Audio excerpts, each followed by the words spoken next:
கடைசி வீடியோவில் எஸ்கியூஎல்னா என்ன அப்படின்னு சொல்லி ஒரு இன்ட்ரடக்ஷன் வீடியோ பார்த்தோம். சரிங்களா? எஸ்கியூஎல்ல நம்ம பயன்படுத்தக்கூடிய கமாண்ட்ஸின் அடிப்படையில் அதை 4 வகையாக பிரிக்கலாம். என்னலாம்னா data definition language, data manipulation language, data control language, transaction control language. சிம்பிளாக நம்ம சொல்லணும்னா DDL, DML, DCL, TCL. So இந்த ஒவ்வொன்றையும் பற்றி தனித்தனியாக பார்ப்போம். சரிங்களா? முதல்ல டேட்டா டெஃபினிஷன் லாங்குவேஜ். அது என்ன டேட்டா டெஃபினிஷன்? நீங்கள் டேட்டா பேஸ்ன்னு யோசித்த உடனே நம்ம எல்லாத்துக்கும் என்ன நினைவில் வரும்னா டேபிள் அப்படிங்கிறது தான் நினைவில் வரும். சரிங்களா? இந்த டேபிளை நம்ம தான் கிரியேட் பண்ணணும். ஸோ அந்த டேபிளை கிரியேட் பண்ணுறதுக்கு நம்ம பயன்படுத்தக்கூடிய கமாண்ட்ஸ் தான் டேட்டா டெஃபினிஷன் லாங்குவேஜ்னு சொல்கிறோம். என்னென்னலான்னு பார்த்தீங்கன்னா create table, அல்டர் table, drop table, truncate table, create view, create index, rename table, command table. So வெறும் டேபிள் மாத்திரம் இல்லை, வியூ, இண்டெக்ஸ். ஸோ இதையுமே நம்ம கிரியேட் பண்ணுறதுக்கு பயன்படுத்தக்கூடிய கமாண்ட்ஸை தான் நம்ம என்ன சொல்கிறோம்னா டேட்டா டெஃபினிஷன் லாங்குவேஜ்னு சொல்கிறோம். சரிங்களா? சரி, ஓகே. இப்போ டேட்டா பேஸ் ஸ்ட்ரக்சரை டிஃபைன் பண்ணியாச்சு. இந்த ஸ்ட்ரக்சரில் உள்ள டேட்டாவை நம்ம மனிப்புலேட் பண்ணுறதுக்கு பயன்படுத்தக்கூடிய கமாண்ட்ஸை தான் டேட்டா மனிப்புலேஷன் லாங்குவேஜ் சொல்கிறோம். ஸோ ரெண்டாவது டைப் டேட்டா மனிப்புலேஷன் லாங்குவேஜ் அப்படிங்கிறது டேட்டா பேஸில் நம்ம டேபிளில் டேட்டாவை சேவ் பண்ணி வச்சுட்டோம். அந்த சேவ் பண்ண டேட்டாவை நம்ம டேபிள்லேருந்து ஒன்று ரிட்ரைவ் பண்ணணும், இல்லைன்னா டேபிளில் டேட்டாவை அப்டேட் பண்ணணும், இல்லைன்னா புதுசாக இன்சர்ட் பண்ணணும், இல்லைன்னா ஆல்ரெடி உள்ள டேட்டாவை டெலீட் பண்ணணும். ஸோ இதுக்கெல்லாம் பயன்படுத்தக்கூடிய கொயரிஸை தான் நம்ம என்ன சொல்கிறோம்னா டேட்டா மனிப்புலேஷன் லாங்குவேஜ்னு சொல்கிறோம். எக்ஸாம்பிள் என்னெல்லாம்னா select, insert query, update query, delete query, call query, இன்னும் மெர்ஜ் கொயரி. சரிங்களா? மூணாவது என்னென்னா டேட்டா கண்ட்ரோல் லாங்குவேஜ். சரிங்களா? இப்போ நீங்கள் டேட்டா பேஸ்ன்னு எடுத்துக்கிட்டிங்கன்னா அந்த டேட்டா பேஸில் வெறும் ஒரே ஒரு யூசர் மாத்திரம் இருக்க மாட்டார். சரிங்களா?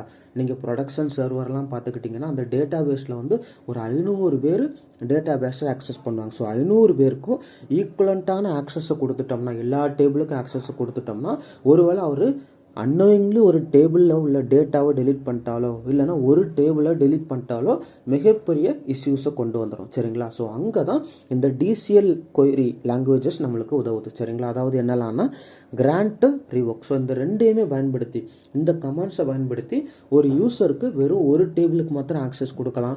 அதுவும் வெறும் செலக்ட் ஆக்சஸ் மட்டும் கொடுக்கலாம். சரிங்களா? ரீடு ரைட்டுன்னு சொல்லுவாங்க. அவர் அந்த டேட்டா பேஸில் உள்ள டேட்டாவை ரீட் மட்டும்தான் பண்ண முடியும், அந்த டேட்டாவை மாடிஃபை பண்ண முடியும். ஸோ இந்த மாதிரி ஆக்சஸ் எல்லாமே இந்த 2 கொயரிஸை வச்சு கொடுக்கலாம். சரிங்களா? அதாவது கிராண்ட் கமாண்ட், இல்லைன்னா ரிவோக் கமாண்ட்.